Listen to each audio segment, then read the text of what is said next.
சில டைம் சில பேர் சொல்கிற வார்த்தைகள் வந்து நம்மளை ஹாப்பியாக வச்சுருக்கோம், சில டைம் வந்து கஷ்டப்படுத்தும். நான் அந்த கஷ்டப்படுத்துறத வந்து ஷேர் பண்ண விரும்பலை, ஹாப்பி படுத்தின ஒரு விஷயத்தை தான் ஷேர் பண்ணேன். அது என்னன்னு இந்த வீடியோவோட லாஸ்ட்டில் சொல்கிறேன். அதுக்கு முன்னாடி எங்கள் வீட்டில் எப்பயுமே இட்லி இருந்தால் அந்த சரத்குமார் படத்தை பார்த்து இட்லி உப்புமா தான் செஞ்சுட்டு இருந்தாங்க. இன்னைக்கு யூடியூப்பை பார்த்து டெம்டிங்கான ஒரு சமையல் தான் வந்து ரெடி பண்ணிட்டு இருந்தேன். அது ஒன்றும் இல்லைங்க, இட்லி கொத்துன்னு சொன்னாங்க. சேம் வந்து சப்பாத்தி கொத்துக்கு ரெடி பண்ணுற மாதிரியே தான் வெங்காயம், இஞ்சி பூண்டு, அதுக்கப்புறம் எண்ணெயில் வந்து 2 கிராம்பு, சோம்பு, கருவேப்பிலை தலை, கேரட்டு, நம்மளுக்கு வேணும்னா பச்சை பட்டாணி கூட சேர்த்திக்கலாம். 2 பழுத்த தக்காளி வந்து நம்ம மிக்ஸி ஜாரில் அரைச்சும் சேர்த்திக்கலாம், இல்லைன்னா பொடி பொடியாக கட் பண்ணியும் சேர்த்திக்கலாம். கொஞ்சமாக கரம் மசாலா, கொஞ்சமாக மஞ்சத்தூள், உப்பு போட்டு 1 முட்டை இல்லைன்னா 2 முட்டை, அது நம்ம விருப்பம் தான்.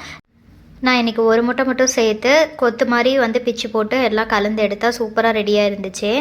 நான் அது என்ன ஒரு விஷயம்னா, எனக்கு ஃபஸ்ட்டு வந்த கமெண்ட் வந்து எனக்கு முன்ன பின்ன கூட அவங்கள தெரியாது, ஆனால் நீங்கள் பண்ணுங்கக்கா, வீடியோ போடுங்கக்கா, நான் சப்போர்ட் பண்ணுறேன், சப்ஸ்கிரைப் பண்ணுறேன்னு என்னை வந்து மோட்டிவ் பண்ணாங்க. எனக்கு வீட்டில் இருக்கவங்க மோட்டிவ் பண்ணுறதை விட வெளியில் இருக்கவங்க பண்ணால் வந்து இன்னும் மோட்டிவ் ஆவேன். என்னோடய கேரக்டரே அதுதான். எனக்கு வந்து அவங்க சொன்னது வந்து எவ்வளோ ஹாப்பின்னா, நான் லாஸ்ட் வரைக்கும் மறக்க மாட்டேன். நான் ஃபேம் ஆவேனான்னு எனக்கு கண்டிப்பாக தெரியல, ஆனால் 1000 ஃபாலோவர்ஸ் வந்தாலும் சரி, எவ்வளோ ஃபாலோவர்ஸ் வந்தாலும் சரி, கண்டிப்பாக நான் பண்ணுவேன்.